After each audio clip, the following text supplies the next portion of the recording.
thank you for joining us today. Again, it's great to see you. It's such a pleasure to have these sessions, and you are part now of our bigger family. So it's like, it's a nice moment to get to learn from each other. And today, Antoine, who's been one from the beginning there and based in Dubai, working for PwC, is going to share about the topic, which is very close to his thinking and heart. So thank you, Antoine. The format, so a bit of presentation, and then let's have a good discussion and see what we can learn. I will put you co-host, so you can be now sharing. Hi, Rosina. Good to see you. Good. Let me start sharing my screen and let me know if you when you can see it. I see Rosina. I see Kimberly. Great. We're having. Good. And now should screen, Good. I'm going to kick off right here. Let me know if you can see this. We can see. Thank you, Antoine. Tap and hold to use the laser pointer. Okay, I never use that. Okay. So I'm going to talk about how, and I'll share a bunch of experiences I had with how culture can actually devastate your project, and what can you do to prevent it. It's one of the items that I feel and see that is highly underlighted in any project that I've corrected or that I've worked in or worked with. But I also know that it's underestimated. And if you spend a little bit of time on understanding the culture of the projects or the organization that you're going to be working with or in, it's going to save you a lot of headaches, and it creates a huge part of the understanding. So what I'm going to do is I'm going to try a Menti guys view. I think you guys know it, menti.com. I have some questions I want to play with and see how we do. I'm going to tell you about why culture is important, how that works. How can you use culture to your benefit? So how can you change the threat of culture and different cultures to your benefit? And I'm going to share you some of the little tools that I used. I think I'm going to use about 20 to bore you guys 20 to 25 minutes of your time. And then normally I understand there's breakouts and breakbacks and feedback. So I put that part as the depends on you guys.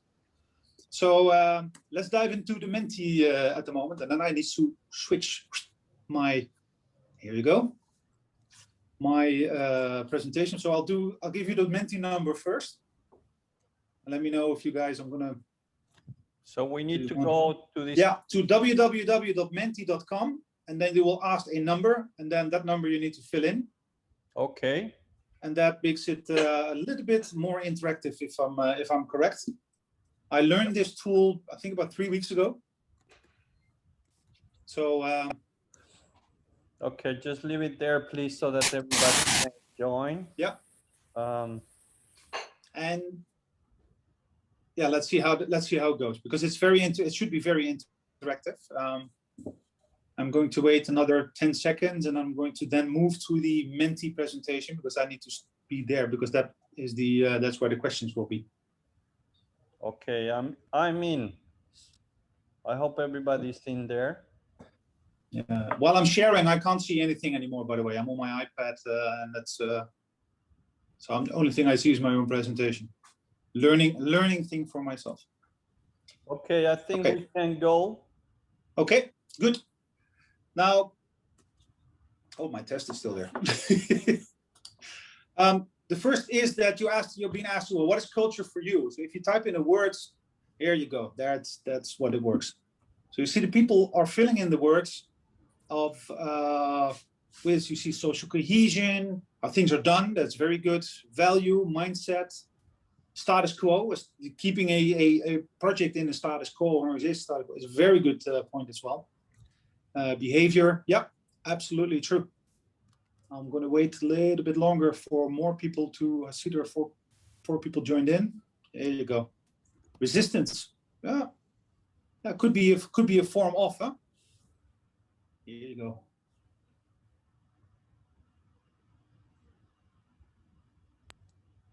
Fear, resistance, it's like the wind. Oh, that's a very good one to talk about later on. Who wrote "It's Like the Wind"? What do you mean with that one? I wrote it. Ah, I think it's because it's invisible, but it drives. It drives. It can be really a big driver if it goes in the same direction, you know. yeah, But correct. you can feel it, but you cannot really touch it. It's the thing is that it's there, you know, it's there and it's happening. It's a pain in the ass. Yes. It can be. It's also pain in the axe. I don't know, you know. Well, that's an interesting one. I think we get the hang of it. So culture is many things, and the funny thing is, what I wanted to show is that, you know, how do you pinpoint it? How do you actually understand what is culture, and what do you work at? How does it do? So you see, there's no one singular typical answer for this kind of thing. Okay, let's move on to the next one. Next question I have is, culture is influencing your project. Somebody says very little. It depends, and it's a lot. Here you go. It's a lot. Yeah. Here you go. True. I love the MBA answer, Thomas, by the way, very much. Yeah, and I think everybody's right on that one. Culture is well, very influencing your project, and it is underestimated. As I said, it's very much underestimated. I hardly know any project plans that basically have a chapter on culture, or on how we're going to actually, you know, what are the values that we're going to drive this project in. You see that very little, and it's actually not part of any of the project charters that I've read or I've seen. And the funny thing is that how you can enrich a project plan by literally setting some basic rules. You know, how are you going to do things? How are you going to work with each other? Okay, answers are still coming in. Let me see how this works. I should be going there. Here you go. Boom. Oh, well, this is not going as I had it planned, so I apologize there. But what I wanted to feel is, what do you think the percentage failure due to cultural differences is there actually in a project? And I've noticed, especially here in the region, but also in Europe and in the United States, especially also in the middle of in Asia, it makes all the difference. A lot of projects basically fail due to misunderstanding of each other's cultures or each other's backgrounds, or the disrespect about it, because people tend to think, you know, all the organizations work the same. So you run an ERP project, you follow a certain flow, and everybody will be happy at the end. And most of the ERP projects actually fail. Okay, I want to try another click and see if this goes better. Yeah, this one is not working, so I should. And this one, yes, is project. Okay, guys, I think the Mentimeter is a little bit off. I'm going to the last one, which is, I think, okay, there's a, and then there should be a next one.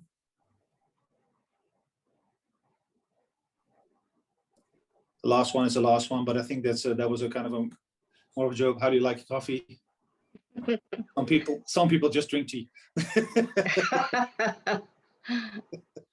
Okay, I wanted to get the laughers on the hand. Okay, well, that was my Menti thing. I wanted to show you. See that everybody has a different view on what culture is, and what everybody should be familiar with this graph by design by Antonio, and you see that of all the projects that I've seen so far, that all the focus is always on the big green part. You know, very little on the top parts, sometimes a little bit on the top, on the who part, but it fails most of the time right there. You know, it's especially where cultures are clashing. And you wonder, how are they clashing, and what does it look like? So I'm going to dive a little bit deeper into, why is culture important in projects? And let me walk you through this slide from left to right. So the world views of culture is that you have country cultures. In the United States, there are different rules and games to talk and walk with each other and work with each other than in Europe, and especially here in the Middle East. You see that currently a lot of countries just work in a different way. But then inside those countries, you have areas, and within those areas, there's also various countries. In my country alone, there's 12 provinces, or 14 even, and each province has a different way of working. And if I'm from the south and I have to work in the north, I have to understand that they're a little bit more bold and direct and even more Dutch than I am. And then of course, you have company culture. And that's where it actually starts become painful. Because sometimes companies just need to understand that they're not the same. Not every company functions the same. They have different beliefs, they have different ways of doing things. And inside those companies, you have teams that also have the little cultures. And then you have the I culture. Who is you as a person? You have your cultures. So how does one affect the other? You see that countries and areas actually influence the project focus. They do not determine the project focus from the research I've been doing so far. But what I do see is that companies sometimes just do not connect with each other. You can take a big four firm on one hand and put them on a carpenter shop on the other, and you will see that it hardly will fit. You have the big wise nose coming in, and then the guy with the hammer just looks at, listen, if I whack this, it looks like a nail, and if I whack that, it also looks like a nail. So what's your problem? And you see that different way of thinking is already a cultural difference. Then, of course, it all leads to threats and dependencies that you need to take into account as a project manager when you think about culture in your project. What is the background? What's the experience that people have? What values do they bring to the table? What kind of beliefs and what kind of assumptions do they have, and the attitudes and behaviors? There's all the words that we had in the big word cloud that we just used. But I also know that how does this now work globally? Is there such a thing as a global culture? And how does that then work? And what are then the do's and don'ts of our global culture? We're planet Earth, and yes, then what? And what about all these different backgrounds that we have on this own little small planet? So it's a nice one for the conversation a little bit later on, for the breakout later, to have think about it. What would be the global culture to work in, and what can you agree on to do the same inside your projects? So I want to go a little bit deeper. Some of the things that I've seen happening, and I call them the outside-in clashes of cultural difference, is that company cultures are classic. A classical organization trying to work inside an agile organization, that's almost doomed to fail. Very difficult for a very classical organization to adjust to a very fast-paced agile organization. That the classical organization, like governments. Come here. Come back and see. Come back and see. Come back and see. Do I wait for the pussycat to come? So you see the governments, for instance, they're very classical. They have a meeting and another meeting, and their agendas are full, and then all of a sudden they start talking with an agile company like Accenture, for instance, who is very agile in certain ways, and they are having a very, very hard time understanding each other. In teams, it's more obvious. One big four consultants are experienced as a threat to small organizations. That they simply speak a different language. And personal cultures, somebody from one country or one family or one background just clashing with another guy and that's happening in your project. And the funny thing is, it happens almost in all projects, even online, that there are personal clashes. Some people you just, it's more, I don't know, is that if it's a personal thing that you like somebody more, or you just don't understand where he's coming from. Is it culture? Is it not? So the personal level is a little bit more difficult to measure, but teams and companies are very, very easy to measure. Why did they fail working together? Because of all the rules and differences that they have. So if I go to the other thing, an inside out, one of the biggest risks you have inside a project is group thinking. And somebody mentioned it already in the word cloud. You know, I've put a little bit box in the corner on the left is the NXP example, which I wanted to share with you. Many years ago, Philips Semiconductors was separating themselves into NXP. There was some money added and an investor, and all of a sudden, all these semiconductor entities that Philips had, and there were 18 of them, they had to start working together. And they hired a specialist company. So that company came in, and what this company did is that they created a group think inside their execution team. So all of a sudden, when you really wanted to work with that team to become part of the new organization, that wasn't possible. So the initial kickoff of the whole transition from the loose organization into NXP failed. Why? Because of the external company coming in, creating this world for themselves and taking mid-level leadership into this thinking. And then all of a sudden, you're wearing jeans, so you don't fit in this group. Those kind of things. So you saw that project basically initially failed. So eventually it was seen by leadership. They also were not able to work with that team, and they basically said, if we can't steer that team needs to dissolve. Easy. So they threw out that organization and started again. They started from scratch again. And then they basically said, okay, let's not try to do everything at the same time, but let's do it bit by bit by bit. You know, first the core elements, and then we add the other elements. That's how that project then changed. But it comes much easier, and it will exist much easier if you don't pay attention as project manager, that, you know, group thinking will happen in teams, and it will happen very quickly. The risk is agile teams have a very big nudge of doing this. You're not in our project meetings, so what do you know? Well, actually the whole thinking behind agile is, well, come on in, you know, share your thoughts. So it happens. I've seen it here in the UAE quite a lot. I've seen it in Saudi quite a lot. That little groups just go on themselves and then become impossible groups to work with. So that's kind of a big and fat culture clash. Okay, now how can you turn culture to your benefit? And I see the notifications, but I cannot see if there's questions or not. So I only see my screen. So I will read them back later and we'll come back to it. So how do you take background?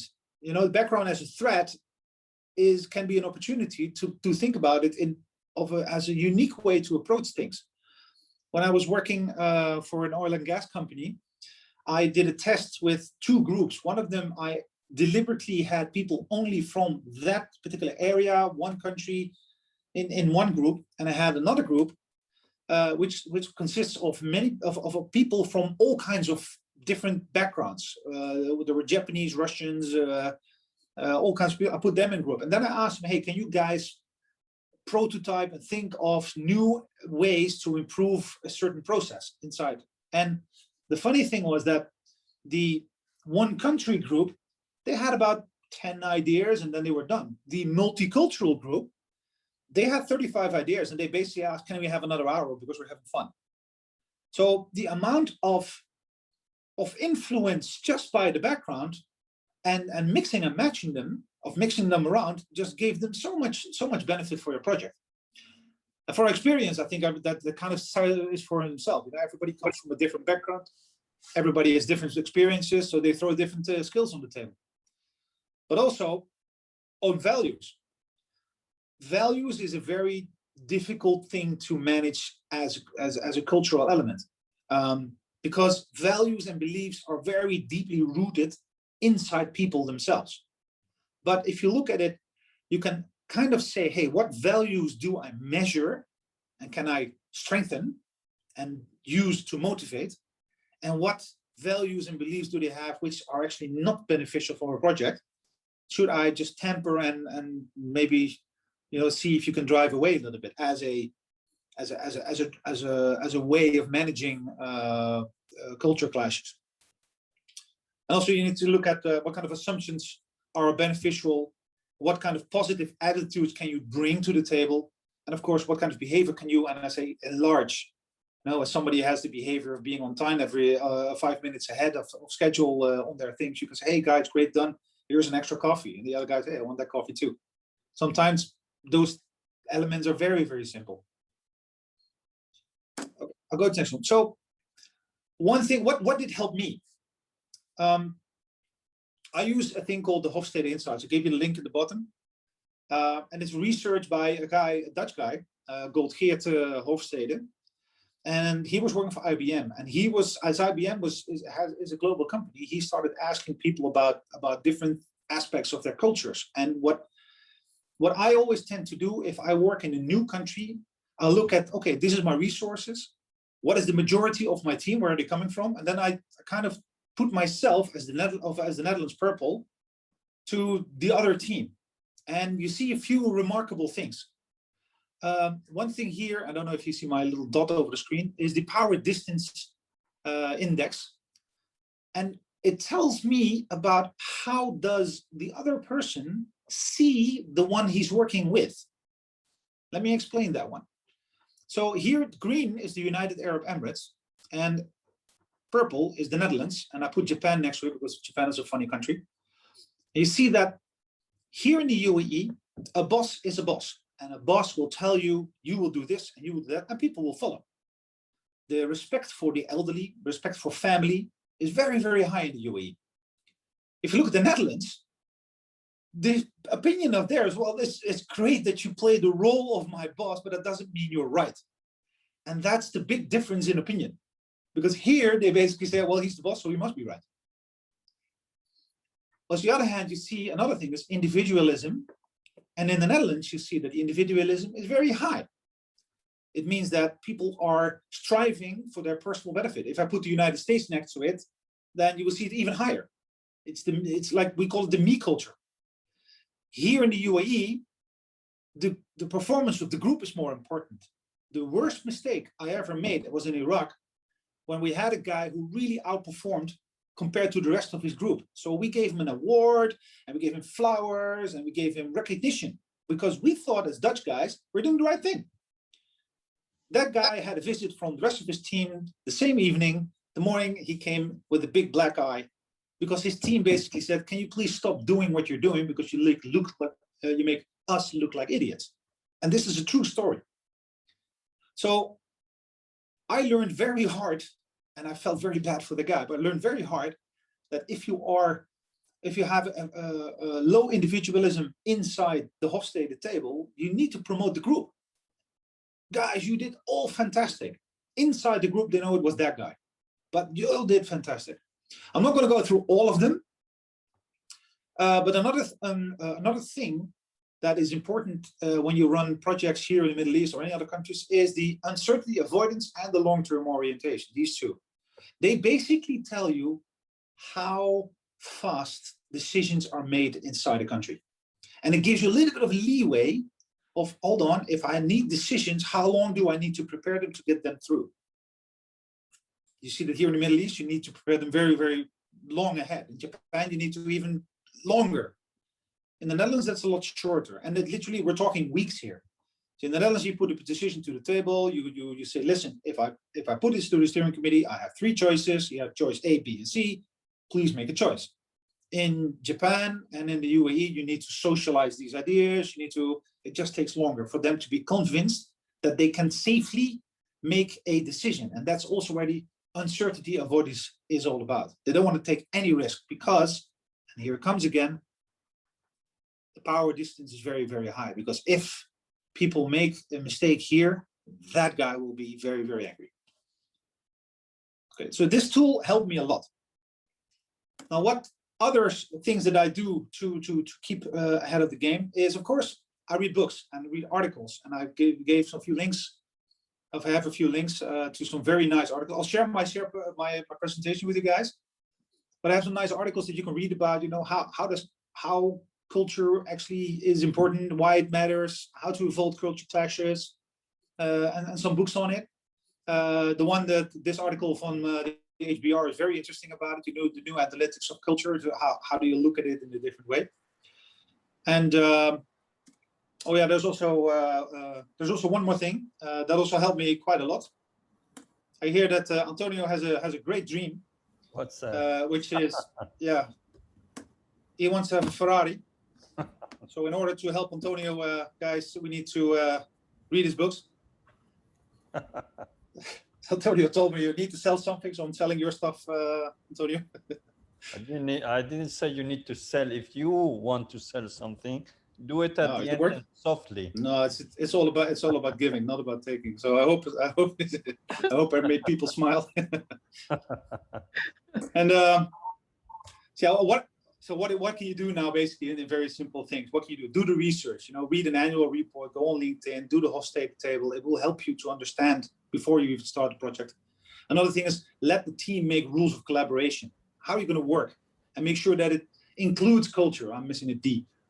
For yourself, be open to new things. Learn from each other. One thing that worked very well for me was every week I take half an hour of relaxed meeting. Guys, even I do it online. Hey guys, so how are you doing? How's the week? What do you feel? Make a social call. And I also let somebody present. Hey, you're from Japan. Show me something from Japan I don't know. That's the question I tend to give. And I've had the most awesome things. There was a guy literally showing pictures of a Dutch village in the middle of Japan. I never knew it was there. I know things about food culture in Pakistan I never knew. I thought a biryani was Indian, but it's actually Pakistan. So, and the most important thing that I can tell you is respect. Have respect for everybody around you. Have respect for what's happening on the other side, and try to bring that respect back into your project. It will help a lot getting a project back on track and prevent cultural clashes inside projects.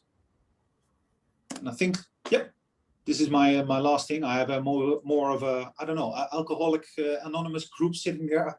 Later realized, but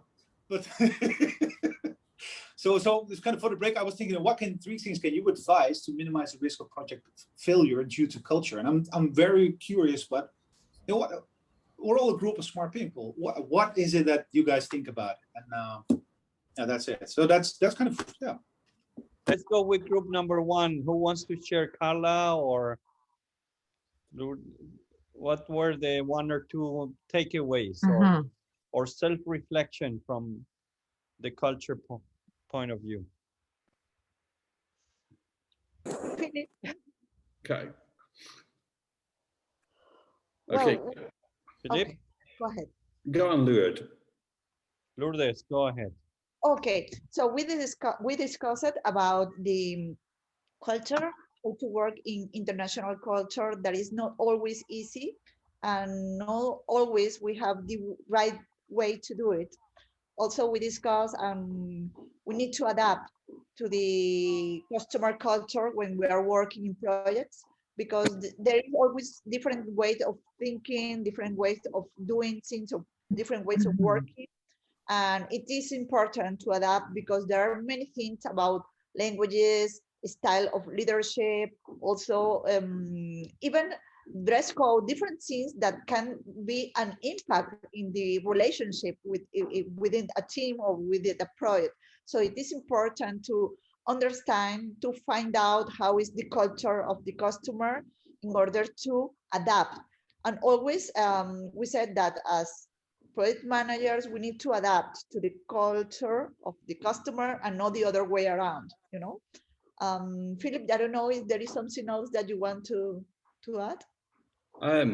I think I just the point which Carla made, that actually culture can be so deceptive that people speaking the same language in the same country can actually have very different backgrounds, and the words have different meaning for them. And that can create all kinds of disconnect. I mean, I shared a couple of instances. One is that for many of us, we're very used to be working in very multicultural groups, and that that doesn't create any sort of problem whatsoever. But for somebody who's coming in to a very heterogeneous environment for the first time, they can be completely thrown by the different cultures, and they can find a multinational, transnational culture as intimidating as just going to a completely foreign culture altogether. And I also said that's something which I often do when I'm doing a quality audit in a new company, is I like to ask for something very simple to be done for me and watch what happens.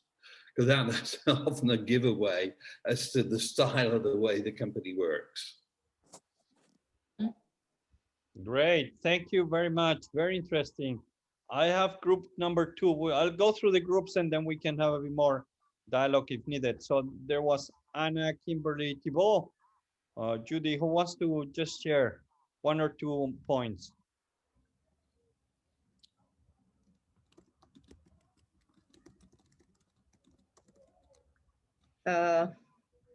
Y'all want to join in?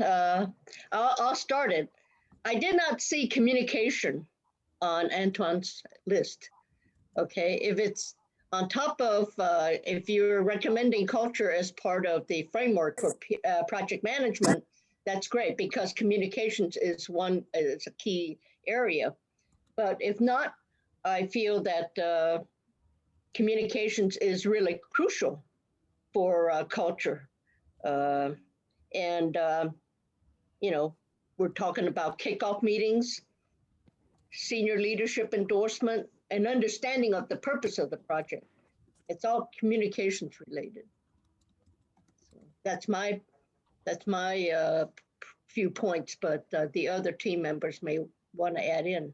Okay. Very strong one, Judy. Thank you. Thank you. Thibault, you want to say something? No, we speak also about the case in Europe where you have plenty of language, in fact, and the fact that even in the same language like French, when people tell you in the north of France that they will come, it doesn't mean exactly the same stuff as from the people from the south of France, in fact. And it's very difficult for Belgium to understand that, in fact. One will commit to do it and the other one will try to do it, you see. So culture is everywhere, in fact, in every word, in every understanding, and due to that, we had the opportunity to work in very large programs and so on. And the key is simplification and oversimplification, because when it's simple, the communication gets better, in fact. Voilà. Thibault, here in the Middle East, they call it inshallah. I've seen it. God bless. You're leaving it up to God, are you? Yep. I tell you, the word inshallah here means so many things, and most of the time it means it's never going to happen. Oh yeah. Yeah. Oh God. Okay. Thank you. Thank you. Room 3, we had Andre, Graham, Sriga, Thomas, and Tommaso. Who wants to briefly share?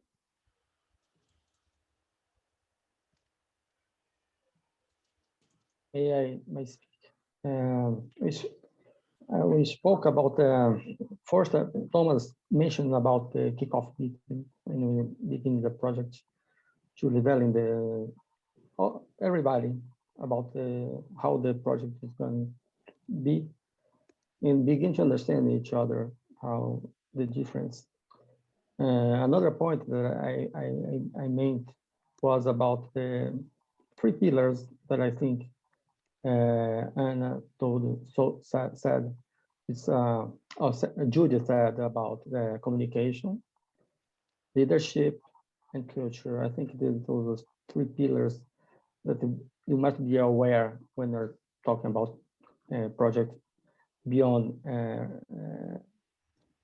countries and cultures. I think that's the main point.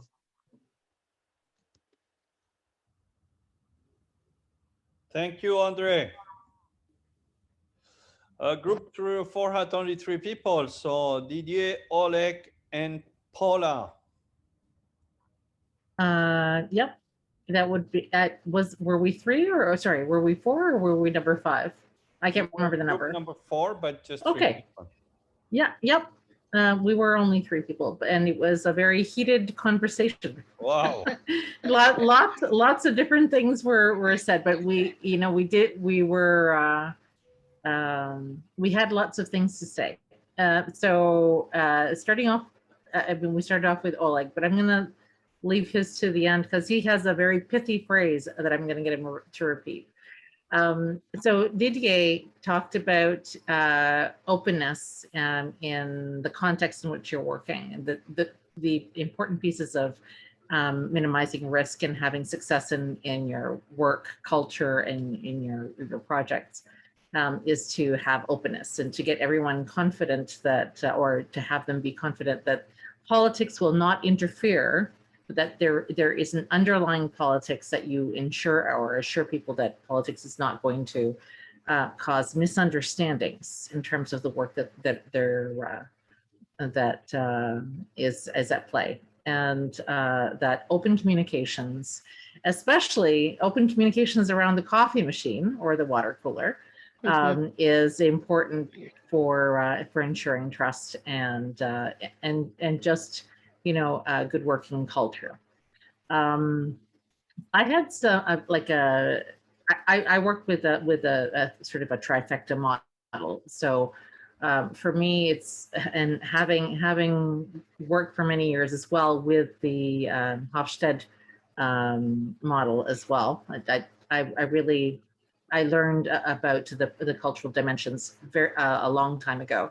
And they're very useful when you're working in cultural contexts.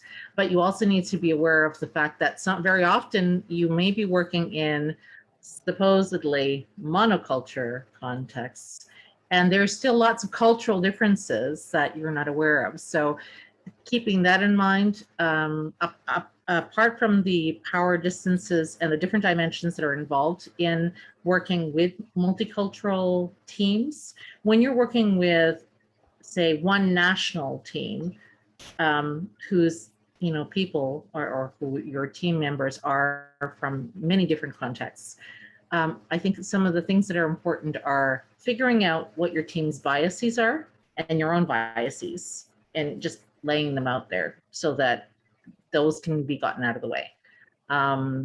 Those are very often tacit, not overt.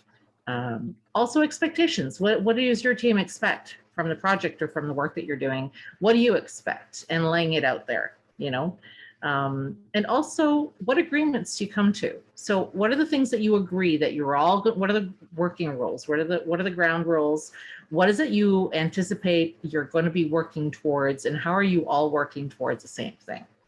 And this segued into, this was very similar to some of the things that Oleg was saying, in that when you're looking at job descriptions, if you have overlapping roles, then what you're doing is you're allowing people to, in their overlapping roles, to support one another, and keeping everyone's eyes on the prize. So you're valuing people in a different manner. Your relationships are different because you're all working together towards common goals and common outcomes. So you see each other as one larger entity, as opposed to defending your own role, which is different from other people, and defending your position, which may be, very specific or isolated or siloed. So when you have overlapping roles, according to Oleg, it allows for more team cohesion because you're looking at common and shared values and therefore common goals. Now, he was talking all about the value of valuing culture, of valuing relationships as the center of, preventing culture from breaking down or derailing work that needs to be done. And Oleg, can you say that last sentence that you said, your sort of very pithy phrase, because I think it summed up your premise. Thank you, Paula. Mm-hmm. Actually, culture is a productive interaction wrapped into a shared vision. Nice. Everybody came from one of his books. Can you repeat that? Just a nice way to go. Culture is a productive interaction wrapped into a shared vision.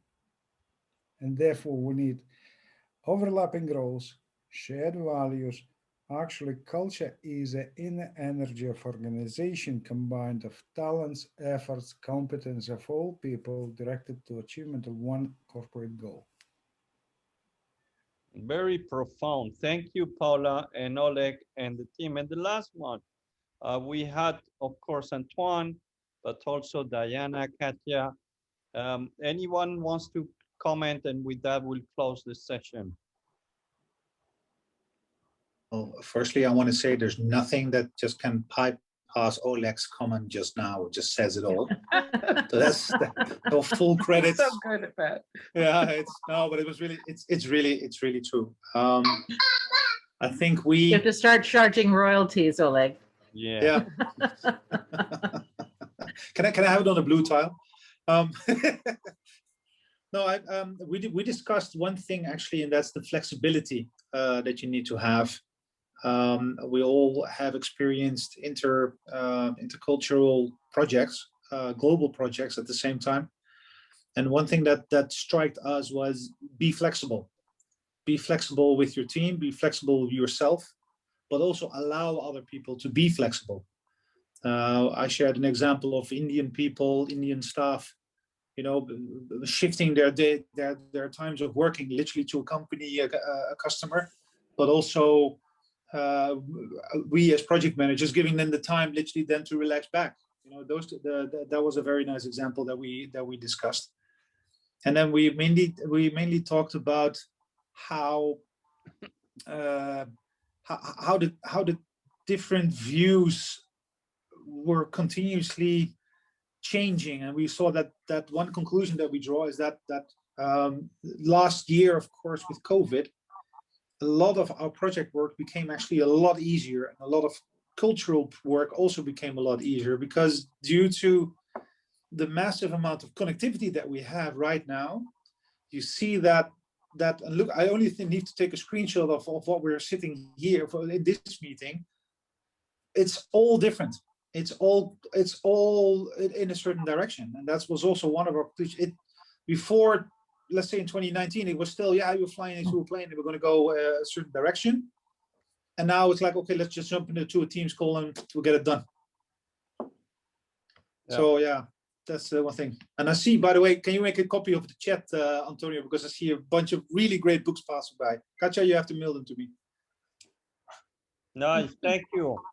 Well, thank you, guys. everyone. Thank you, Antoine. It's always great to have this discussion. We could go on for a bit longer, but I think it's good to respect timing and disconnect towards the end of the day, at least here, especially Antoine, also it must be late for you. So in 2 weeks, we'll have another presentation, and I look forward to see you there. Take care. Thank you. Bye-bye. Bye-bye. Any Bye-bye. volunteers? Thank you, Antoine. Bye-bye.